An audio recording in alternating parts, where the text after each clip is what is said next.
going to Chicago, go. You will not be disappointed. And you will eat yourself silly.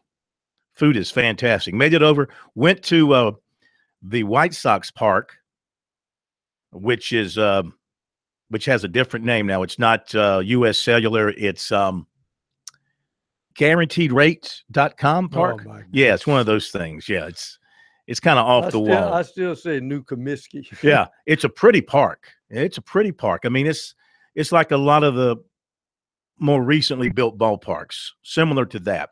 Unfortunately, we waited for over 2 hours in the rain as the Yankees and White Sox were delayed. We had seats 4 rows behind the White Sox dugout. It was going to be a great night for baseball. But after waiting 2 hours, we left. It was the last night of a 4-game series, and so the White Sox, they were going to do everything and wait as long as possible to get that game in. So they finally cranked it up at 11 o'clock Eastern time, 10 o'clock in Chicago. Finished up at 2 o'clock Eastern time. They wanted to get it in because the Yankees not playing that well right now. Well, that's true, but they weren't coming back either. Yeah. They'd have to make a special trip back, so they got that in. So I missed that. Did get a chance to go to Wrigley and walk around Wrigley, which is an unbelievable experience. Just walking around Wrigley and walking through the neighborhood. I made a point to go to the backside of Wrigley. What is that? Is that Waveland Avenue? Yeah, walked down Waveland, then made a left and went into the neighborhood. I wanted to get a feel for what it would be like growing up. You didn't hear, ruh, ruh, ruh. Nobody had dogs out there waiting. No. In fact, the Grateful Dead was in Chicago at Wrigley. So they were setting up for that concert on Saturday night. All the Deadheads were hanging around. Very nice people. I'm not sure they knew where they were, but they were very nice people. But I wanted to get the feel for walking through the neighborhood. And man, can you imagine growing up in that part of Chicago, in the backyard of Wrigley Field, and just standing on the street and catching the balls as they come flying out of the park? And I mean, you had to suffer through decades and decades and decades of losing to get to where they are today. But still, to have a major league park like Wrigley in your backyard, that would have been something. That would have been worth putting up with the 6 months of no sunshine and 4 feet of snow. Well, just like anything else, if you're there, the novelty wears off. Probably so. I go to ballparks in different cities, and guys want to go in the 3rd and 4th inning because they live in the city. I say, well, I don't live here. I want to see the warm up. Exactly. It would be like the people up there coming down here and going to the beach for the first time and like, wow, this is the Atlantic Ocean. You know, the thing about Lake Michigan, it looks like an ocean. Yeah. Oh yeah. I mean, it has waves, and of course it's fresh water. It's not great water, but it's fresh water.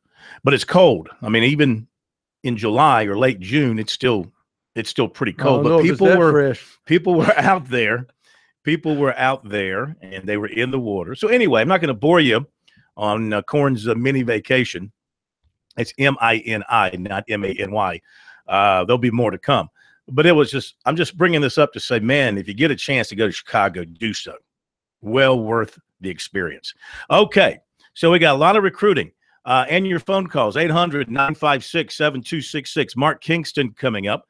And also we're going to catch up with David Hood out at the opening where those players are going at it for whatever reason they feel the need to go out there and go at it. I did not realize this. Of course, tonight's announcements on the NFL Network. I tweeted something out about that over the weekend.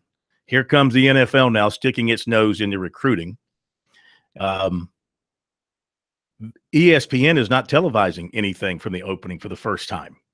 They're not involved. I don't know if it's part of their cutback or what, but you notice there's been no television coverage of the opening until today, and it's the NFL Network getting involved. I'm a little bit concerned about that. Here comes the NFL Network now jumping in with high schoolers, and these guys aren't even seniors in high school yet. Technically, well, they're rising seniors, many of them. You got some juniors, you got some underclassmen out there as well. The NFL Network doesn't need, and the NFL Network doesn't need to be involved with high school stuff. And with recruiting. I see that becoming a problem here down the road, as I see anytime television sticks its nose into something. It usually turns out bad. Well, maybe they're concerned about just selling football in general as the pounding of the drum of. Well, you want to use high schoolers to do that? Yeah. You do. Mm-hmm. Well, that's not good. I frown upon that. I frown upon that strongly. The younger I can get to you and indoctrinate you, the better. All right. Also, give us your take on where you think Adams is going to go. Tweet at us or call us. Also, Ellis and Valentine. We'll take your calls on that. You can tweet at us as well at SportsTalk SC. We'll read your tweets on the program too. Your phone calls coming up when we come back from the break.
happy 4th of July, by the way, a day early. Happy 4th, Pro. Happy 4th to you. Of course, it's only the 3rd. Feels like the 4th. I think a lot of people are off today, long weekend. 4th of July tomorrow. By the way, this is a live show.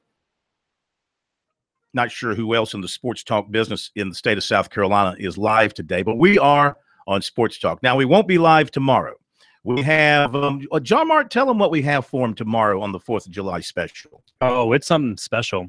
It's like as special as when you order the special at a Chinese restaurant and they don't tell you what kind of meat it is. Yeah. That's special. You don't see any cats in the neighborhood. You know, that they've controlled the population and it's good and tasty. We've got, I mean, you know, those previews we've been doing of the different schools, right? Mm-hmm. We've done a compilation of all those. So everything you need to know from SEC and ACC opponents for USC and Clemson. Okay.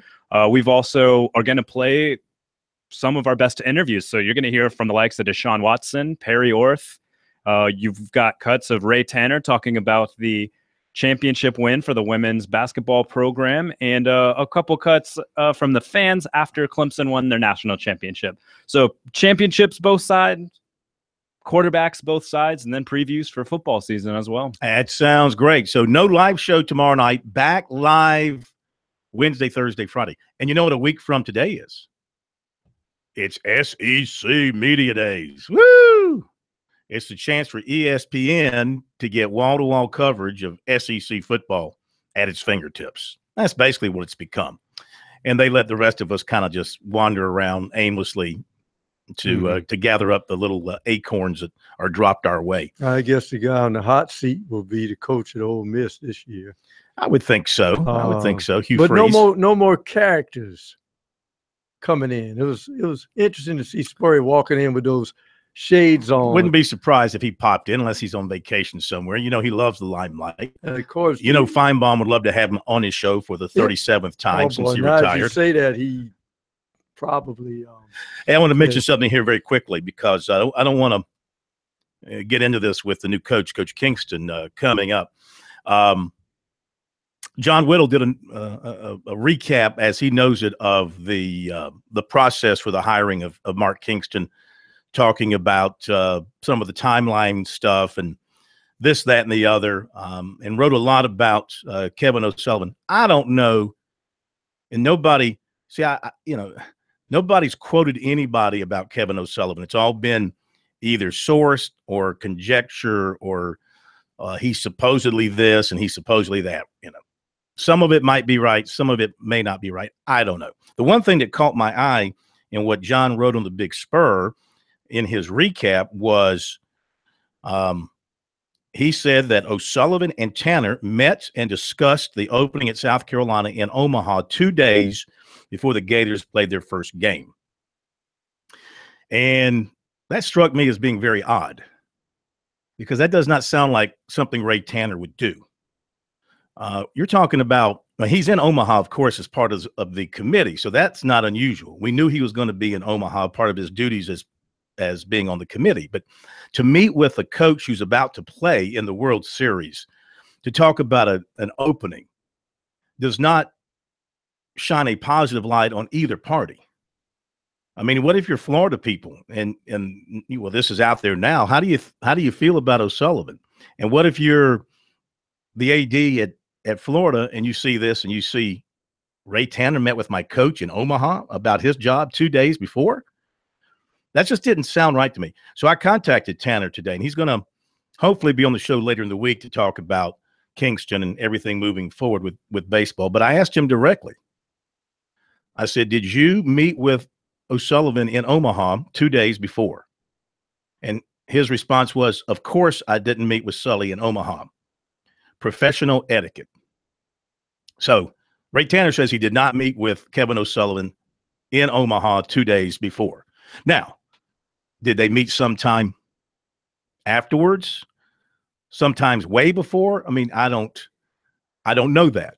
But as far as meeting in Omaha 2 days before the College World Series, which I thought would be out of line, he says he did not. Well, he could have just spoke to him out of courtesy of being a member of the committee, but not talk about the job. I don't know.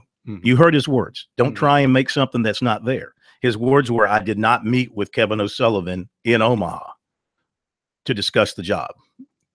There you go. Period. That's the key. So I just thought that was odd, and I wanted to find out more about it. And that's coming from the source. All right. That's coming right from the horse's mouth. That's not supposition, possible this, possible that. So make of it what you will. Now, of course, over the weekend or late Friday night or Friday evening, College of Charleston fired Matt Heath as their coach. Teddy Hefner reported today that Chad Holbrook is going to be meeting with the folks there in the next, I think he said next few days, coming up soon. Chad Holbrook expects to meet with the College of Charleston about that job. Of course, he's also talking with Vanderbilt about an assistant's position job there. That's something to keep an eye on. Former Gamecock Justin Smoke named to the All-Star team. What a year he's having. 303, 22 homers, 52 RBIs. I mean, he has turned around his offense entirely this year. Sorry to hear about the passing of Max Runniger, USC great, one of the all-time great punters in USC history. Punted for 2 Super Bowl teams, 61 years old.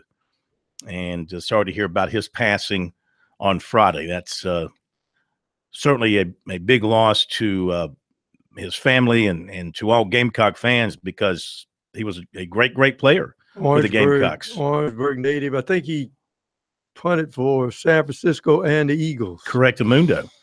In the South Carolina Athletic Hall of Fame and the USC Athletic Hall of Fame, and SEC football legends back in 2013. Arguably, he's described arguably as the best punter in Carolina football history.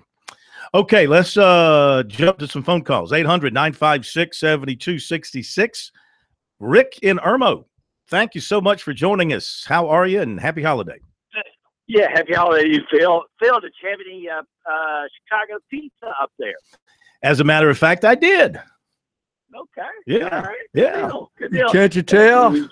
Listen, I ate practically everything that you could eat in Chicago. You walk down those streets, and it's one great smelling restaurant after another. I walked past Michael Jordan's Steakhouse on Michigan Avenue. I walked past Harry Carey's place on Michigan Avenue. Okay. One thing I discovered too, are you a Chicagoan? I'm sorry? Are you from Chicago? Oh, no. I've been there several times. Jack Brickhouse we hear so much about we hear so much about Harry Carey, but Jack Brickhouse is just as much loved in that city as Harry Carey. He was the guy before Harry. Yeah, Jack Brickhouse, yes. Well, yeah, the other thing that Chicago is famous for, and particularly when you go there, and I'm sure you may have tried, is their Italian sausage sandwiches. They're out of this world. Yeah, man. Did not have that, but I had practically everything else. You didn't have to. Hey, listen. I'm sorry. No, go ahead. No, go ahead. Okay. Well, listen. I was just calling to ask you, Gamecock Nation. It looks like we've had 2 major defensive linemen that have left the state. I'm sorry. One went to a competing school in the state, and the other one left, out of state. My question to you is, Will Muschamp came to USC touting how great a recruiter he is. I mean, he's not starting off too well. I mean, what's your thoughts on that?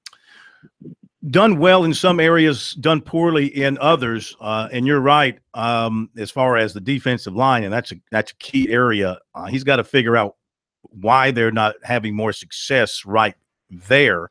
I mean, a lot of people. Listen, I never could get a read on Stephon Wynn, so I never ventured one. So I never knew what he was thinking. Josh Belk was a big surprise that he went so early in the process to Clemson, and Xavier Thomas, really blew them away when he committed to Clemson back in April. So, yeah, those are misses that Muschamp was hoping to gain, and it hurts USC not getting those guys. Back in a moment.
We are, without question, the most patriotic sports talk show in America.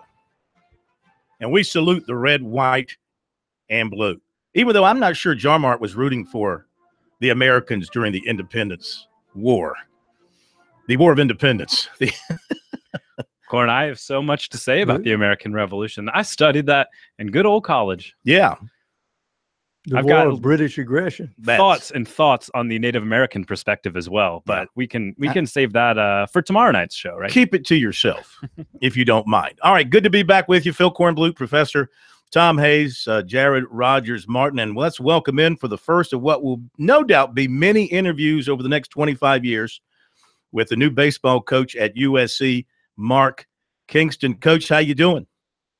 I'm doing great. Thanks for having me. My pleasure. My pleasure. I had to introduce myself to you because, unfortunately, I was out of town. They didn't consult me when they scheduled the press conference, so I was out of town on Friday and wasn't able to attend, so I missed you. So I appreciate you coming on and joining us tonight here on the program. How have things been for you since your introduction and taking over? I know you had a busy weekend filling out your staff, but in general, how have things been?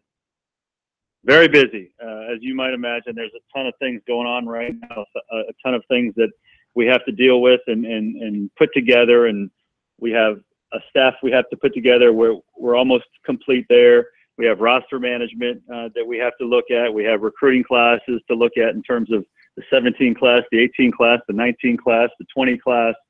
We have to move our families. We have to, get a lay of the land. We have recruiting schedules. A lot going on right now, but it's in my mind, it's all very exciting. It's part of putting this thing together for the future. I want to go back to your visit to USC for the first time a couple of weeks ago, and of course that got things really kick-started toward the ultimate moment when you were hired.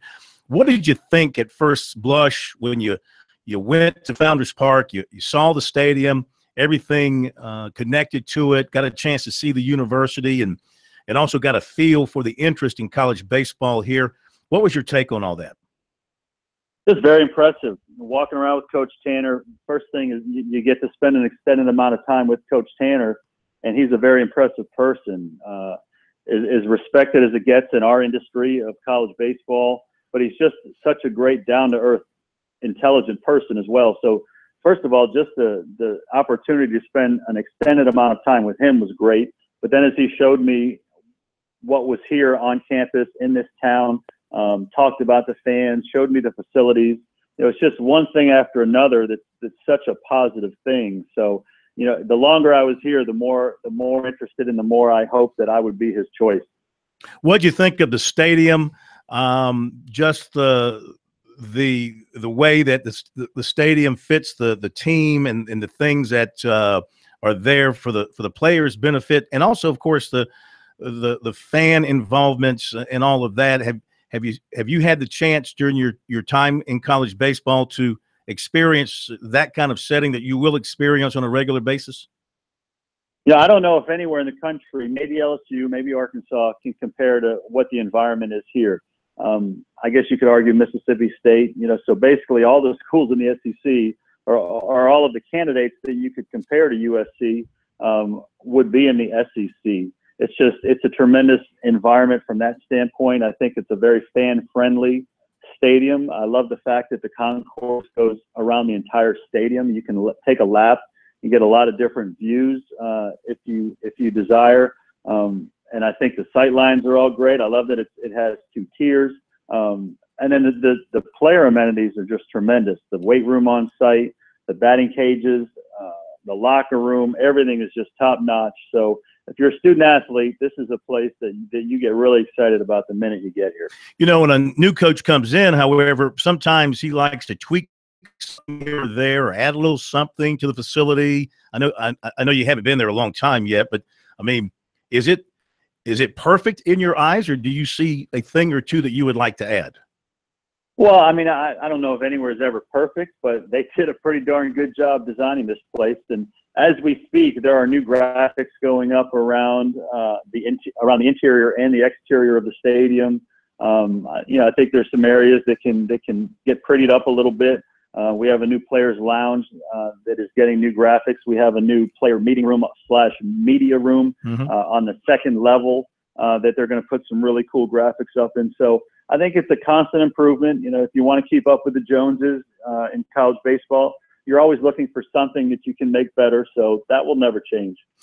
Talking with Mark Kingston, a new baseball coach at South Carolina, joining us here on Sports Talk. Your first meeting with the players, I guess you've had a meeting with the players, those who are around. Maybe I shouldn't assume that. Have you had a meeting with the players since you've taken over? I've had two. When I was here on the interview, I met with about 7 or 8 players here at the stadium. They gave us, I think it was probably about 45 minutes to an hour, where we just sat down. I let them know what my philosophies and views on the game were and on the student-athlete experience. They kind of gave me their thoughts on the state of the program and the pluses, the minuses, and where they thought things could get better, where they thought things were in line with where they needed to be. And I thought we really hit it off. I thought by the end of that meeting, both parties felt like this could be a good fit. You know, I looked in their eyes and I saw guys that want to get to Omaha. So any coach in the country wants to coach players that have that desire. Did you have a particular theme, a particular message that you wanted to get across to the guys in your initial meeting? I mean, really just what my goals were for student athletes that I recruit, that I coach. And, you know, I talked about it at the press conference earlier in the week.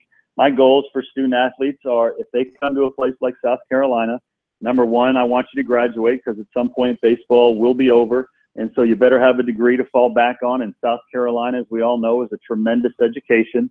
Number two, I want them to have a chance to go play in Omaha, because the memories you get there and the bond that you have with teammates will last a lifetime. And nothing's better than being able to play in Omaha in the middle of June.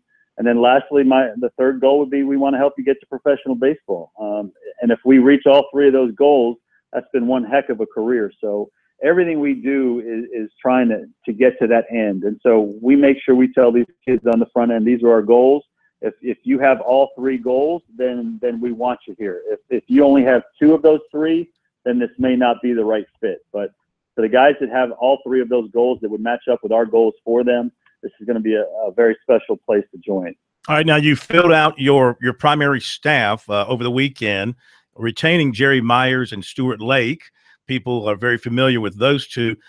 Tell us about Mike Current, who's coming in to join you from South Florida. What should people know about him? Extremely bright, extremely organized, extremely detailed recruiting coordinator. He will know every player. He will know every detail about them. He will know what travel coaches we need to talk to. He will know what makes them tick. Just a very, very organized, detailed guy. Great evaluator of talent. And, you know, his job is to kind of make sure we get the right players on our doorstep here. And my job is to make sure that once they get on campus, they don't even want to consider going anywhere else. And so I will be on the recruiting trail as well, not as much as Mike.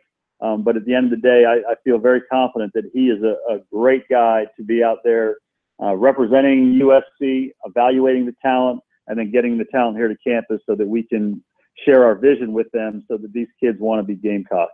All right, talking with Mark Kingston, new baseball coach at USC. Can we hold you over for just a moment, Coach?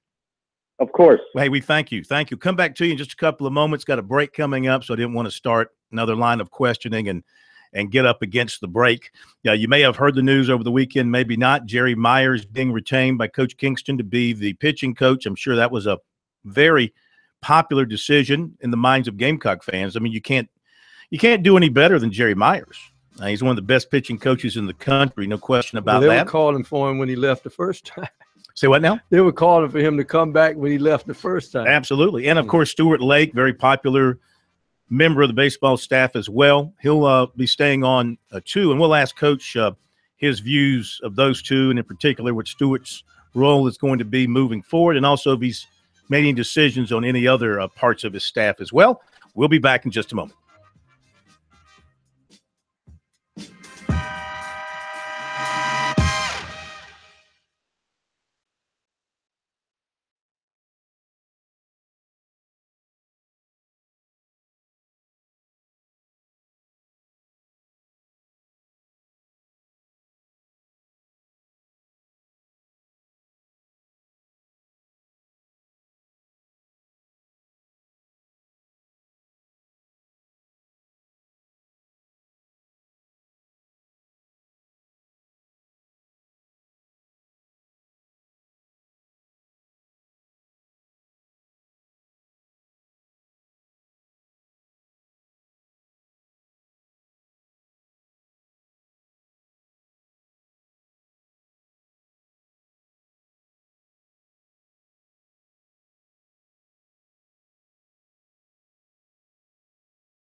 All right, happy holidays, everybody, and thank you for being with us around the state tonight and here on Sports Talk. We know you're all into the holiday deep now, but we appreciate you taking time out to be with us and joining us here on Sports Talk as we continue with new USC baseball coach Mark Kingston. And thank you so much for being with us.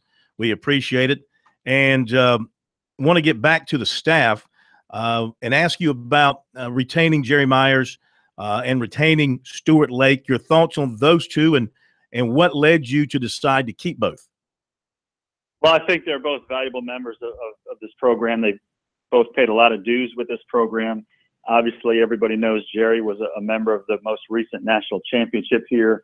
And I did my homework on him. I talked to players. I talked to a lot of different people that said that if you need a pitching coach and you need somebody that really knows the lay of the land, that Jerry would be a tremendous guy to keep in the fold. And so when push came to shove, that's what I decided to do. And then also Stuart Lake will remain as a coach on staff as the volunteer assistant position. And then I will bring one more guy in from the outside, a very, very quality baseball person to be in our player personnel position as well. How close are you on filling that job? Very close. It's only the fact that it's July 4th and the holidays going on. I think that's slowing it down by a couple of days, but we should be able to announce that here hopefully very shortly. Anybody we'd recognize or somebody that you know? Well, it's somebody that anybody in baseball circles, they'll know the name very, very quickly. Very good. That's all I can tell you. Sorry. Looking forward to that. Let me ask you about coaching the game. When the fans watch you run a game, manage a game, what will they see? Well, I think they'll see somebody that's pretty calm. I'm not going to fly off the handle and be overly emotional for no reason. I think the modern baseball player needs somebody that's calm, that's analytical, that needs to be making good strategic decisions. When I need to get emotional and get on the umpire, I'll do that. But I think players need to know that the guy leading the charge is very calm and always thinking about game situations. Are you prepared? Now, I know you're at South Florida, and that's a big market down there in Tampa, and before that, Illinois State. But now you're at South Carolina, where baseball is a big thing. Are you ready to be criticized and analyzed at every turn by everybody and everything? Well, I think that's part of the job. I think whether you're an NCAA basketball coach or football coach, or if you're a coach in the SEC, I think you need to understand that's part of the deal. That's why my view on how to handle that is to make sure we are always extremely prepared, so that if anybody ever wants to second guess what we did, we will have a very quick and obvious explanation for what our thought process was. Mm-hmm. We won't be flying by the seat of our pants. So I think most educated fans, when they watch us and they see the decisions we make, will have an idea that they may not agree with it, but they'll understand that there was thought and reason behind it. Well, Coach, in the modern lingo, would you describe yourself a high percentage metrics guy, or are you a guy that likes to kind of coach the game from the gut? Yeah, I would say I'm right in the middle. We very much like to use analytics, and we'll use defensive shifts when necessary.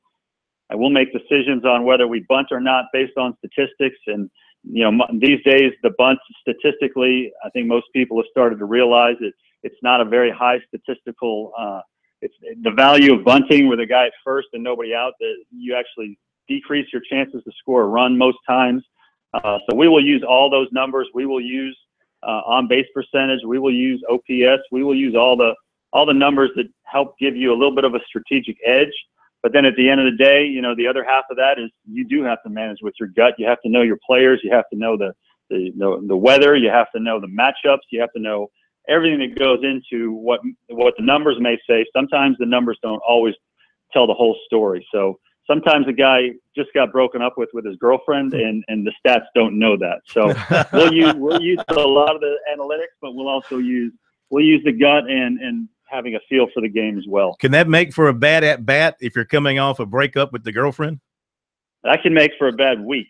Yeah, and you got to deal with that. So when you look at the team you're inheriting, 35-win team, maybe one more win, they would have made the tournament. Who knows? Might have changed history. Who knows? But it didn't happen. You get a lot of those everyday players back, and a lot of the pitching is gone, though you do have a pretty good number one guy coming back. What's your early assessment of the team you inherit? Well, I think, as you mentioned, Hill obviously is the top returning pitcher. Past that, I think every job is up in the air. And so that's half concerning and half exciting, because you've got a lot of guys that are going to get opportunities. But from a pitching standpoint, as you guys know, as baseball guys, you're only as good as your pitching. So there'll be a lot of question marks going into the fall. Who's going to step up? Who's going to be good enough? Who's ready for a bigger role?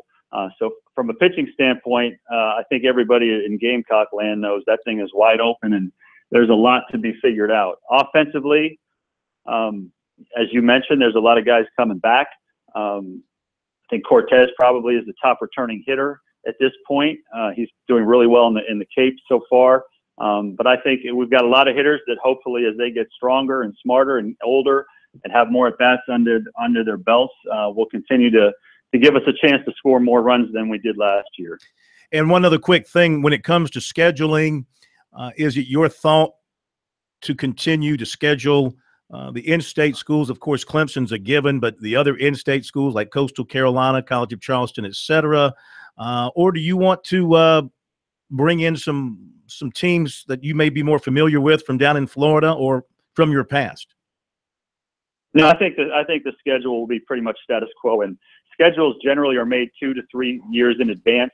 So our schedule will be very similar to what Gamecock fans are used to.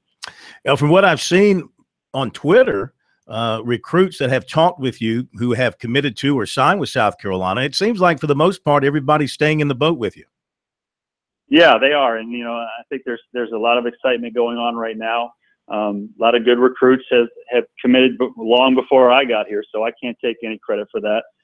So now it's up to us just to make good decisions on them and make sure that they feel like this is still a tremendous opportunity. So far the response has been extremely positive.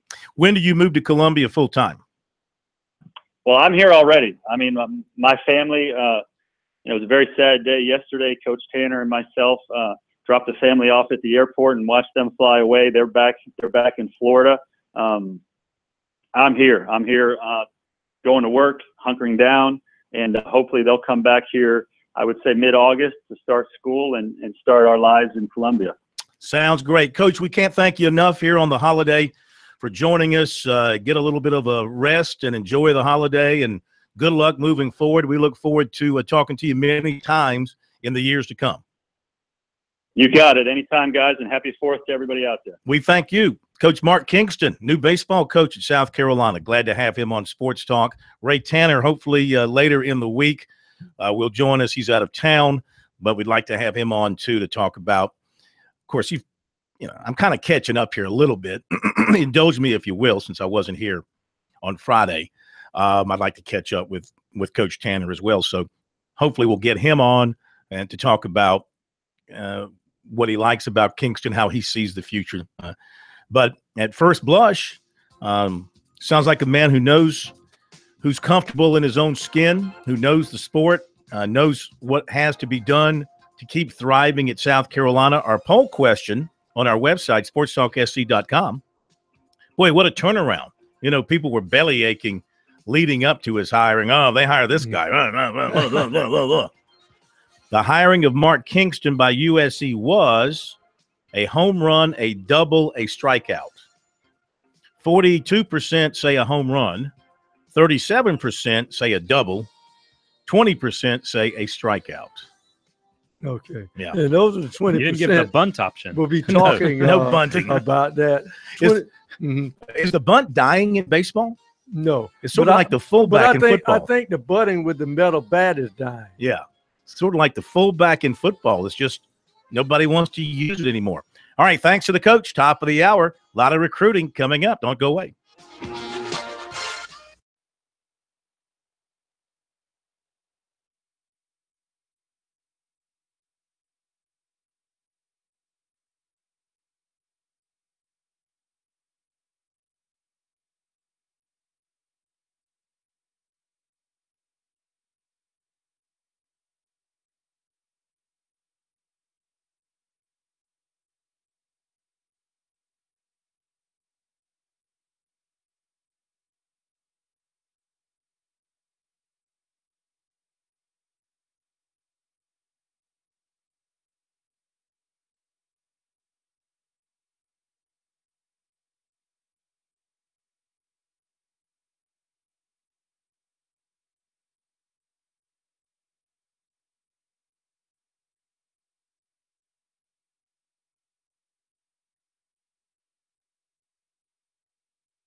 I can't do it. I got to wait till Adams.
stop now. More sports talk is on its way. Listen to the final word in sports all across the state with your host, Phil Kornblut. Okay, we're back. Sports Talk, South Carolina Radio Network. Good to have you with us here on Sports Talk. 800-956-7266 is our phone number. Email talkback@sportstalksc.com. On Twitter @SportsTalkSC. Don't forget, if you lose us over the airwaves for any reason, you've always got the Sports Talk YouTube channel to check out. Sports Talk SC, YouTube, Sports Talk SC. Just do the search, take you right to it. See our smiling faces here from our beautiful studios in downtown Columbia, Main Street, of course. Also, we are being streamed via the TuneIn app, our Columbia affiliate, and many others. Also, you can catch us on the iHeartRadio app as well. So a lot of ways to get us should you lose us over the airwaves for whatever reason. Make a note of that moving forward. So. Just a couple of minutes. We're expecting Jordan Adams to make his announcement on the NFL Network. Way to go, NFL Network. Holy smokes. Beyond all that, feeling is North Carolina. Now, this is a kid that used to live in Columbia, went to Blythewood High School. He's a baseball standout as well. He played quarterback at Blythewood last year, was very, very good. He moved to Cary, North Carolina to be with his dad, get the family together. His dad's the defensive line coach at North Carolina. He was at East Carolina. They were going to move to East Carolina, to Greenville, North Carolina, until the dad got the job in Chapel Hill. So the plan was to get back with the dad as soon as possible. You can't blame the family for that. And so that's what he did. He chose his school in Cary, North Carolina, because he didn't want to be a quarterback. He wanted to be a receiver, and that's what he's going to be at his new school. And now he is going to announce for either North Carolina or Clemson. I mean, I know he likes Clemson a lot. And why wouldn't you want to go to Clemson with their offense and those quarterbacks? If you're a receiver, you'd have a chance to catch passes from the Hare, Trevor Lawrence, who apparently has done very well out of the opening. I did see where he had some nice long balls the other day. He also had an interception in a 7-on-7. I mean, you're going to do that. And he also has as his teammate in his 7-on-7 games, Justin Ross, another highly coveted receiver out of Phoenix City, Alabama, as Clemson tries to beat Alabama and Auburn on one of the best in Alabama. And so Jordan Adams, the decision coming down in the next couple of minutes, and you would certainly think that despite the football advantages that Clemson might have in terms of the offense and the quarterback and all that, and the national championship and the history, that's going to be overridden by family issues. And of course, his dad is Deke Adams, who was formerly much maligned defensive line coach here at South Carolina, who's second tour of duty in Tar Heel land with the Tar Heels. It'll be interesting. And of course, you know, North Carolina is known to throw it around a little bit too. And they just had, a guy who played 1 year there, the starter, and he was, the number 3 draft pick in the first round. So, they throw it around a lot too. So it's he can't do wrong from a personal standpoint of seeing a lot of balls come his way if he does win a spot. I just went over to the NFL Network Twitter page to see if they're streaming anything there. They're not. You would think they would. They've got 3.37 million followers. But they're not doing it. They're not doing it on their Twitter page, so we'll just wait for somebody to tweet it out. David Hood from TigerNet is out in Beaverton, Oregon. Has been covering the opening for his website, doing a great job, primarily focusing on the Clemson guys who are out there. And he said the feeling is it's going to be North Carolina when he makes his announcement. So that'll be coming up shortly. This is the first announcement of several coming up here in the next couple of days. In fact, let me go ahead and get into the recruiting report, and we'll pass along. If you'll keep an eye on the Adams family there, keep an eye on the Adams tweeting, and let me know when it comes down. We'll fill everybody in. But, of course, over the weekend on Saturday up in Anderson, defensive end Stephon Wynn Jr. committed to Alabama. chose the Crimson Tide over Georgia and USC. A surprise to some, maybe not a surprise to others. This was a case where I could never get a read at all on what he was thinking. Early on, it looked like he had Clemson written all over him because he's a Clemson legacy. But for whatever reason, the Tigers didn't pursue him that much, or he didn't pursue the Tigers that much. By all accounts, he's a good player. If Alabama wants you for the defensive line, you must be a pretty good player. So that's where he's heading. Now, tomorrow, you've got Jabari Ellis, defensive end, and running back Levante Valentine announcing. Ellis, out of Lake Marion and Georgia Military, goes at 10 o'clock in the morning. He'll be doing it at the headquarters of the Times and Democrat newspaper in Orangeburg, the T&D. Yeah. He visited USC and NC State last month. He's deciding between those two. We talked to him last night. He said he feels really good about one, but had not finalized the decision. Feels like it'll come down to where he feels most comfortable. He said he nearly committed to USC when he visited there in June, but at the urging of his former high school coach, he followed through on his plans to visit NC State, and the visit squarely put the Wolfpack in the mix.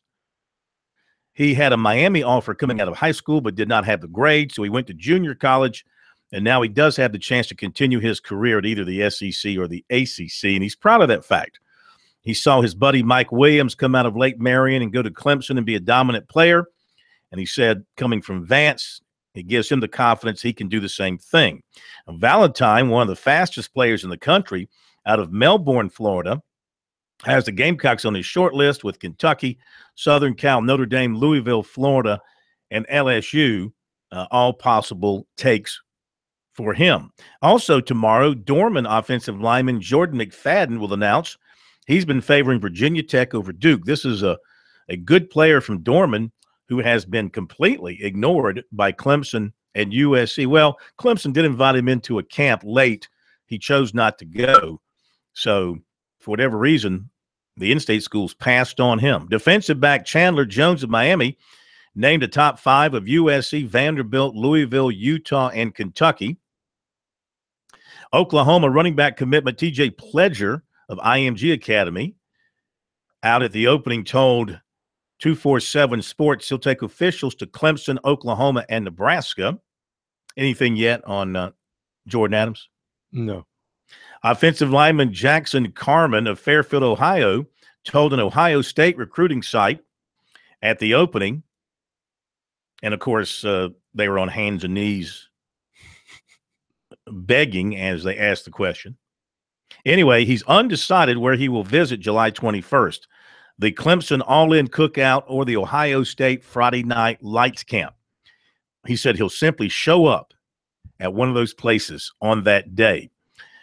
Clemson offered running back Lynn J. Dixon of Butler, Georgia. He's a Tennessee commitment. The Tigers were one of the teams on his short list when he committed to the Vols late last month, but they hadn't offered them because they were waiting on Zamir White. Of course, Clemson also offered Master Teague III of Murfreesboro, Tennessee on Friday night, running back. He's an Ohio State commitment, and he told us he is sticking with that commitment. He said the Clemson offer, definitely a great offer and an opportunity. He said he has not thought about changing his decision. He is still excited about that. Defensive back Quindarius Monday of Atlanta named a top 7 of Clemson, Florida State, Auburn, Georgia, Tennessee, Florida, and Georgia Tech. Clemson offered 2019 defensive back Jamie Robinson of Cordele, Georgia, and offensive lineman Quayshawn Greenlee of T.L. Hanna committed to Wofford. Do we have any Jordan Adams news yet, Pro? I said I've given you the assignment of breaking that story. Breaking it? Yeah, I wouldn't be breaking it. NFL Network would be breaking it. Well, breaking it from the NFL Network. I don't see it anywhere here. Yeah. You might be doing this song and dance first. Well, let's see. These things never start on time, even with the NFL Network in charge. So nothing yet. Should be coming down here anytime. We'll tell you about it when we come back.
Okay, we're back at Sports Talk. If you haven't noticed, we've got sort of a patriotic theme to the show tonight, Pro. Mhm. Have you noticed that? Yeah, John Mark wanted to shoot some firecrackers in the studio, but I talked him out of it. Based on, when I was talking to Jarmart earlier today and preparing for the show, we usually have about an hour and a half discussion to line everything up for the show. And I started suggesting, hey, let's do the patriotic thing. He really wasn't all in on that. I really think he was rooting for the Redcoats. I think he felt sympathy for the Redcoats. I mean, I have sympathy for the global domination of everyone. I want the European Union. Let's Battlestar Galactica this thing, United Federation of Planets. Okay, you lost me. You don't follow Star Trek, United Federation of Planets? Yes. I don't know. All one government, all on Earth. I don't follow things that don't really exist. I try to deal with the here and the now. By the way, speaking of the here and the now, is he believes in the prime directive. Okay, whatever. Jordan Adams commits to North Carolina. So there you go. The Tar Heels, you can't say they beat Clemson on the guy. They did have a little bit of an unfair advantage with Dad on the staff. That's just not fair recruiting. Well, depending on who your dad is, that'd be maybe an unfair disadvantage. Maybe you want to get out of town. Well, I'm sure. Look, it's Deke's first year in Chapel Hill this time around, and Dad could not afford not to bring this. I mean, it depends on how good your son is. His dad is on the other side of the ball, yeah, so but he won't still, be coaching him. Yeah, but still, if Jake Bentley had gone somewhere else other than USC, how would Bobby Bentley be viewed? Not quite as highly as he's viewed now. He would be viewed still valuable because he is a championship coach at State High School. Well, Bobby Bentley probably knows exactly what Deke Adams was going through. You got to deliver the son. You do. I mean, if the son's a great player, you got to bring him in. You got to bring him in. If you can't. Well, and then obviously in both of those cases, they did, and it's worked out well for South Carolina, and no doubt it's going to work out well for North Carolina. This kid's a tremendous athlete, also an outstanding baseball player, too, big-time baseball player. I think as a shortstop. I wouldn't be surprised if Coach Fox didn't have him take a few swings just to see what he had. Well, not only that, I'm sure he's going to get a full shot at the baseball team. All right, so that one is done. Jordan Adams commits to North Carolina. I hope you enjoyed the coverage on the NFL Network. I just, I don't know. Just call me slow school, old school, dumb school. I just don't think you should have the NFL people slipping down into the high school. We're got to protect, and we're losing the protection around the high schools more and more every day. It's bad enough that you got all these camps put on by the shoe companies. They're not doing it, believe me. They're not doing it out of the goodness of their heart to pay for and transport and feed and house all these athletes at the opening, the regional thing here and there. They got so many. They got so many of these camps. You cannot keep up with it. And they're not doing it from a philanthropic standpoint. They see a chance to have a couple of these guys become superstars. And who provided you with your equipment? Who gave you your shoes? Was it Nike? Was it Adidas? Was it Under Armour? They see a future big-time spokesman and contracts and marketing in the future. Now, there's nothing wrong with that. I mean, that's America. Mm-hmm. That's capitalism 101. I get that. But we are negatively affecting more and more high school age kids in sports now than we ever have before in so many different ways. And if you follow it every day like I do, and you talk to the kids like I try to do, and part of the problem is, and maybe this is where some of my dissatisfaction comes from, is that your elite prospects, those who get promoted up the chain and are the prime targets of the recruiting sites and the organizations, and of course the big teams. They take their recruiting process inward or into the privacy of their own little network, whichever recruiting network they choose to want to deal with, and regular Joes like me are shut out of conversation with them. I mean, I have had more top prospects refuse to take calls, hang up, whatever the case may be, over the last couple of years than ever before. And on one hand, I understand it because they get inundated a lot. On the other hand, I think deals are made regarding your announcement, how you're going to do it. And not only do you have the recruiting networks that have become involved, now you've got these people who do the videos. Hey, man, sit on your decision. We'll do this really nice video for you. You can announce that way. Don't talk to anybody else. What the video people get out of it, I don't know. If they get paid, if it's just the publicity they get out of it. These things called edits on Twitter. Now the kids, they want these edits of them in a uniform in some sort of a setting with all the schools that they're looking at printed around their helmet. You know what I'm talking about? Oh yeah. Mm-hmm. So I mean, it's just and what it boils down to is, your Twitter exposure, your video, your Twitter exposure, your social media exposure does not make you a better football player. The videos that USC and Clemson put out are not going to make them better football teams. Now, USC is now trying to catch up in social media with the videos, and they're showing their players working out hard and all this sort of stuff. Well, you should be doing that anyway. You should have been doing that over the last 10, 15 years, not just now that you've got somebody in there cutting videos of you. It's not going to make you a better football team. What happens when you lose to Texas A&M or you lose to Missouri, whatever the case may be, at South Carolina?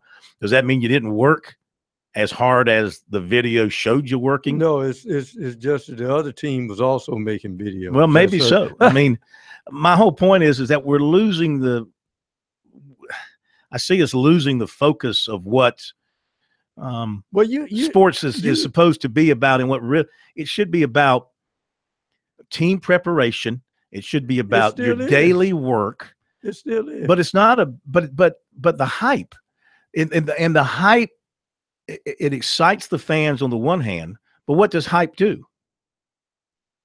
Well, that's all it does. Hype plays up something that might not really be there. Well, we know it's not there. It's like going to a restaurant and reading about the great food and walking in, and the food is terrible. Build up expectations. Right. How quickly do expectations come tumbling down? That's why good commercials. One loss early in the year and expectations plummet.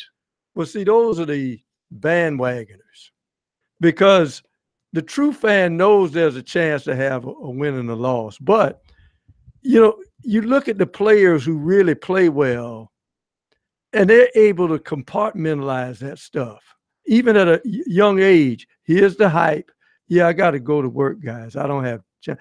A kid like Deshaun Watson, he had the hype, but he brought the cachet with him. Mm-hmm. But you could tell he compartmentalized stuff. I don't have time for that now. I'm working. But some of them, it goes to their heads. And then when things don't go well initially, then they figure out, oh, wait a minute. Well, I will say this. When you mentioned Clemson, I mean, I used to laugh at the videos that Clemson put out showing those guys, working hard, sweating heavily, promoting themselves as the hardest working team in the country, up at 5 a.m. and doing all these different things. And I used to just, how's that going to translate into wins? But you know what? They backed it up with their performance over the last couple of years in particular, and before that. Now we'll see if South Carolina can back it up. That's the risk you run. I mean, people are going to laugh at you. Texas did that, and the younger players who came in behind them figured that was the hype.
said we're live, and don't say that your producer doesn't love you. There are cannons in this song.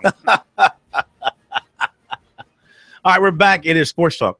Yeah, look, I figure I've got about 25 more years left in this job of covering sports and talking sports. Okay, then I'll be 25 years. I'll be 60. 100. I'll be 60. So, so you know what? I am never going to give in. Never. I promise you. Okay? Some of you might not like it. Some of you might like it. I will never give in to this recently new trend in all of sports of recruiting rankings and player rankings and all the camps. I think it's basically a bunch of hogwash when it comes to the recruiting standpoint and the videos and the hype videos and all that kind of stuff. Okay. And will you yell at every cloud along the way? Probably. But I will never relent, and I will never give in. I will never recognize a player by a star rating. Never. And I don't understand why people do it today.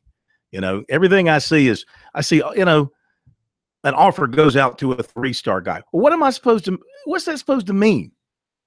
When a guy's does that mean it's an offer to a guy who may make it in college football or may not make it in college football? That's the case in every one of them. A 5-star guy may make it in college football or may not. A 1-star guy may make it or may not. Mm-hmm. How many Steph Curry had one Division I offer coming out of high school in Charlotte, and we all know what he's become and what he just signed. So tell me about your ranking systems. If they can't work, and people say, well, what about the drafts? They're not perfect in the draft either. Oh, they're horrible in the draft. Well, that's right, but that's a whole different Mm-hmm. that's a whole different animal to me compared to ranking high school talent and labeling a player for the rest of his life. As we pointed out, I read an obituary about a football player. In the first line, he was identified by a star ranking in his obituary. You know, we talked about that. That was ridiculous. Speaking of, let's go out to the opening. Speaking of never giving in, and David Hood of TigerNet joins us now that I've had my little meltdown. How are you, my friend? Good to hear from you.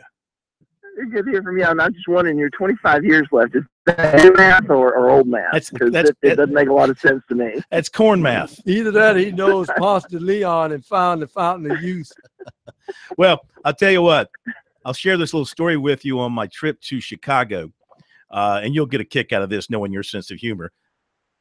There's an area of Chicago that the people I was with, they call the Viagra Triangle. And it's the place where the old guys go with the young women. That's right. You see, as I was told, you'll see 70 and 80-year-old men dining with 20 and 25-year-old women. They call it the Viagra Triangle. You want to try that place out, David Hood? I heard that people... You know what? Yeah, considering, that Nikki's so much younger than I am, I might fit right in. Wow. You're telling me something about yourself that I don't want to know. All right. Give me I know you were on with the guys. I'm kind of catching up here, but here we are wrapping up this thing called the opening. And I know you got a great collection of high school talent there. I know you've been focusing on the Clemson guys.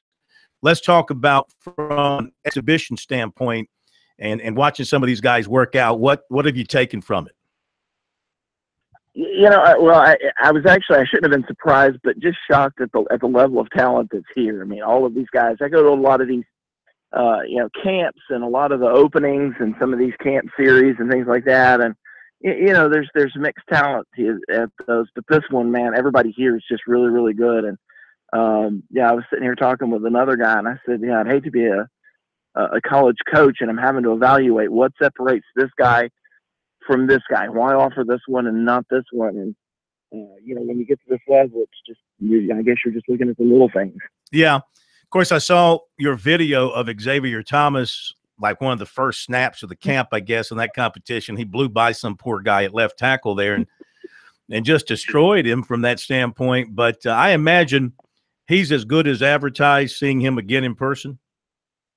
He is. They went down today and they had the offensive line, defensive line challenge, and they picked the 5 best on each side of the ball. And Xavier got 3 reps against the best right tackles, and he bested him each time, and it wasn't even close. And one time you'll use strength on the bull rush, and then the next time you'll come across with speed, and then on the third time he'll use his hands and dip inside. It's just he's kind of fun to watch. But there's been a few defensive ends that are out here. Georgia commit Nolan Smith, he's going to be a good one. He's 2019. Standage is another one that I have really, really liked. All these guys, man, they're going to get better. Mm-hmm. Now, I was watching some plays that you were putting up there on those bull rushes, the one-on-one defensive and offensive lineman drills. I've been told that doing bull rushes without pads on is more dangerous than it is helpful, and it just gets the linemen. Did you hear other people talk about that? Or is any of the safety concerns and maybe just putting up highlights rather than actually competing? Yeah, you hear all that stuff out here. In fact, Xavier was talking about that to me a little bit earlier today. He said that he knew some people might complain about his bull rush that knocked the offensive lineman, Devontae Dobbs, on his back. And he said, but it's competitive, and he's going to try and pancake me out here. And that's what you see, man. These guys go at it, and you see guys, whether it's a bull rush or not, man, they're taking each other to the ground. We were out here yesterday, a defensive guy by the name of Greg Emerson. It looked to me almost like he had snapped his ankle, but it turned out it was dislocated, and then he broke his tibia. I mean, these guys are going at it. They're going at it hard, and he's sitting out there on a golf cart today, with his leg in a cast, kind of watching it. But these guys, they don't even listen to the whistle. It's, a bunch of alpha dogs, and they just go at it. Yeah, you wonder why their coaches or even themselves would want to risk that so late in the summer. I mean, they're just a few weeks away from starting their own camps. Yeah, there's another kid that just walked past me, and he's a big tight end prospect, and he's got his ankle in a cast. I saw him. He got knocked down earlier today in a 7-on-7. Now, I would hate to jeopardize my senior season. I know that much by coming out here, and that's one thing I've heard a lot of the parents talk about is, every time their kid goes down, they jump up and they run over there, and they're taking a look at it because some of these kids haven't made their college decision yet. It'd be bad to get an injury and maybe have that kind of come into jeopardy. Yeah, that too. But I'm also thinking as you're talking, let's face it, probably, every one of them out there has major offers, and many have already committed. And I mean, I'm sure they want to play for their team and give them their senior year, but if they get hurt, I mean, they've got, of course, nothing is signed at this particular point, but they do have the offer. And if you're committed, no school's going to take the offer away from you if you get hurt in something like the opening. In other words, they feel like they don't have to have their senior year to secure their college future. That's right. Yeah, these guys are a little bit more comfortable than a lot of the kids who, we're not going to mention stars around you, but maybe are a little less highly regarded than some others. That's right. Don't send me into a spasm. Once again, talking to David Hood from TigerNet out at the opening. Channing Tindall. He is a guy that I've read a lot of positive things about out of Spring Valley, the linebacker. Apparently, he's been very impressive out there. He really has. That's a guy that really wasn't even on my radar. I'd heard about him. And then get out here and I watch him, and he is great in space. I mean, he's one of those linebackers. I don't think, obviously I can't tell how he would be against the run out here because they're not doing anything like that. But in today's game, you've got to have a linebacker who can cover in space, and he looks like he can do that. And his athleticism just blew me away. I think he's going to be a guy you're going to see rise a little bit in the rankings after this week. All right, hang on, David, if you don't mind. I want to come back to you for a couple of more minutes visiting with David Hood of TigerNet, our good buddy out covering the opening, which I believe wraps up tonight. We've already had Jordan Adams announce his commitment to North Carolina. We're back in a moment.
like they talking to me when it comes on.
Okay, we're back. Sports Talk. Happy 4th of July to everybody here on the 3rd. We go back out to the opening with David Hood for a couple more minutes, a great American. David Hood. Happy 4th of July to you and Nikki, by the way. Well, thank you very much. Happy 4th to you, too. Are y'all, while you're out there in Oregon, are y'all going to go climb Mount Fujiyama or something? Mount Hood. Mount Hood? Yes, we actually we went just below the summit on Mount Hood the day after we got here. I felt like I needed to get up in a snowfield and climb my namesake mountain. So, yep, we did the mountain climbing thing. Are you serious? Did you go up the mountain? Yeah. Yeah. You know me. I'm not going to pass that up. No, I know that. I know that. Did y'all go up that far? Really up near the summit? Yeah, but it's one of those mountains. There's a ski resort that gets you up to about 9,000 feet or 9,600, and then, it's just really a 4-hour climb to get up to the summit. What we didn't have was ice picks and crampons to get all the way to the top. We were just in, hiking shoes and unbelievable our regular shoes, so we couldn't get all the way to the top because of the snow and ice. Unbelievable. Okay, back to you for a couple more minutes here at the opening, and so your thoughts on the hair?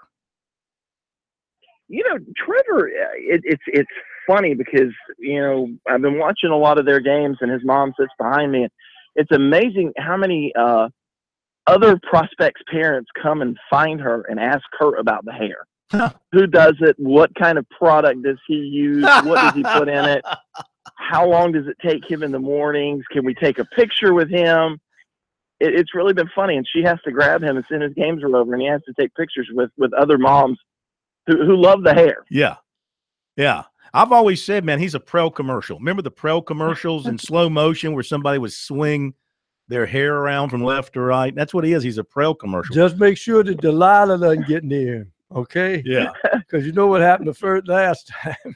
Now, you wrote about him throwing the ball 73 yards and all this kind of stuff. How's he look delivering the football overall?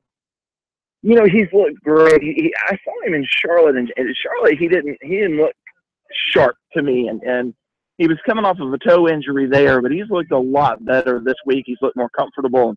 One thing I've kind of noticed with him is that when he gets into a rhythm, it's when he's most dangerous, when he's getting to the line in a hurry and they're calling a play and he's just dropping back and flinging it. That's when he looks the best, and his accuracy's been great this week. And I think I wrote about this. There's been one problem with him. It said he's had a lot of drops from his receivers. Yeah. Some of them just aren't used to the velocity that he can bring with it. All right, so let's pick your brain for the recruiting minutia here as the opening wraps up. One of his teammates has been Justin Ross, the wide receiver out of Phoenix City. What do you think on him? Justin has battled a little bit of a knee injury out here. He banged it in one of the 7-on-7s, and so I haven't got to see him a lot. He's a tall kid. He's rangy. He eats up space. I can understand why, schools are going after him. And, I think in my mind, Alabama and Auburn are going to be hard to beat with him, to get him out of the home state of Alabama. That's where grandma is. That's where Ann is. That's where his mom is. His mom's in the military. She just got back from Afghanistan, and he stays with grandma when mom's not home. And, I think the poll is staying a little bit close to all that. It's going to be hard to beat. Okay. What about the big lineman from Fairfield, Jackson Carman? I know he's out there, and Clemson, Ohio State. What do you think there? Yeah, that's another one where I think it's going to be hard to bring a kid out. But he told me earlier today that he's going to try and make it into the All-In Cookout, which is in a couple of weeks. Mm-hmm. I think Clemson, that would be big for him. And he was laughing, and he was saying that players like Trevor Lawrence and Xavier Thomas, they're in his ear about Clemson all the time and about trying to come down there and win championships. But then in the same breath, he told me, I got guys that are going to Ohio State that think they can win national championships. They're putting together a hard recruiting class. I mean, that's another one where Ohio State's going to be hard to beat. Wouldn't surprise me if Clemson managed to get them. But just, right now, the conversation today, I'm thinking Ohio State might be the leader there. What scuttlebutt you hearing toward the Gamecocks as you talk to guys like Channing Tindall or Standage, those guys that South Carolina's been pursuing? You picking up any recruiting insight on those guys? Yeah, South Carolina is as having to rebuild a lot of these recruiting relationships across the country. But, with a guy like Channing Tindall, I got the sense that he never really was interested in Clemson. Mm-hmm. He's a kid that, hometown team came in. I think they were the first ones to offer him. They've been recruiting him really hard. Standage, kind of the same thing. South Carolina's recruiting him hard, and he's a kid. I like him a lot, Standage. And, I think Will Muschamp, give him time. He's going to recruit some of these guys that they need. We know that if they're going to win, they're going to have to do it in the trenches. They're going to have to build on the offensive line, defensive line. They're going to have to get some of these playmakers at linebacker. And, to see some of these kids talking about South Carolina and putting them in the conversation, and I think South Carolina's got a big month ahead of them in recruiting. Got some guys that they're in on that are going to make decisions this month. This could be a big month for Will and his staff. And as we saw with Clemson several years ago, once you get one, then the others start to follow. Yes. It sort of starts to snowball. One last guy to ask you about, KJ Henry. Yeah, so KJ is a guy he's kind of being a little cagey out here, and he won't tell us, if there's a top 2 or a top 10. He told me yesterday that he really needs to sit down with his dad when he gets home and really trim his list down to 3 or 4. I think Clemson's going to be on that list. I think Clemson might be the leader at this point. He has really been hanging around Xavier Thomas here. I know that they're talking. whenever there's a free moment. The two are together, their heads are together, they're talking. I know Trevor Lawrence has been talking to him, and it's been interesting when I talk to some of these Clemson commits out here. They don't talk about recruiting KJ Henry. They talk about the other guys. And I thought that's a little bit interesting. Maybe they think they don't have to recruit him. Really? Hey, listen, we thank you so much. You and Nikki do great work covering Clemson. We thank you. We remind everybody to check out your stuff. It's free on tigernet.com, the biggest, most read Clemson fan website out there, correct? It's not even close. Yep, that's correct. Not even close. All right. Where are you headed from Oregon? I head back home tonight. My flight leaves here at 11 Oregon time, and I get into Atlanta at 6 a.m., and I'm going to put a little rest together. We're going to go to the ACC kickoff in Charlotte, which is, I think, next week, believe it or not. It is. And then there is another 14er out in Colorado that is calling my name. Another what? 14er. It's a 14,000-foot peak. Oh, 14er. Forgive me for not being clued in on hiking. On hiking verbiage. Yeah, there's 50-something 14,000-foot peaks in Colorado, and I'm trying to knock them all out. Oh, my gosh. Well, you be safe. Y'all have a great trip home. We thank you. We'll talk to you soon. Hey, thanks a lot. Thank you.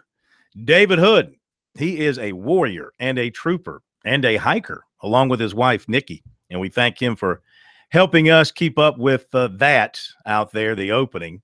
I mean, look, I got to pay attention to it since it's going on. Don't necessarily understand why these kids want to go out there and risk injury and harm to one another, because they do get after it in this thing. It's very competitive. They're athletes, and when the juices get fired up, man, they get after it. There's a good way for Phil Knight to bring all that talent out there with normally won't even take a sniff of the Pacific Northwest, and maybe some of them will fall off the wagon and go over and be a duck. Yeah. He'd probably like that. Somehow going to a football player and asking him to be a duck, something doesn't sound right about it. Clemson graduate right-hander Tyler Jackson has signed a free agent contract with the Mariners, announced today by the Mariners. He's the 10th Tiger in 2017 to either be drafted or to sign a free agent contract. Okay, that will do it. So remember, no live show tomorrow night, but there will be Sports Talk, of course. Everybody have a great 4th. Pro, enjoy yourself. Jamart, have a great one. Thanks for being with us, everybody. We'll see you on the 5th. Good night from Sports Talk.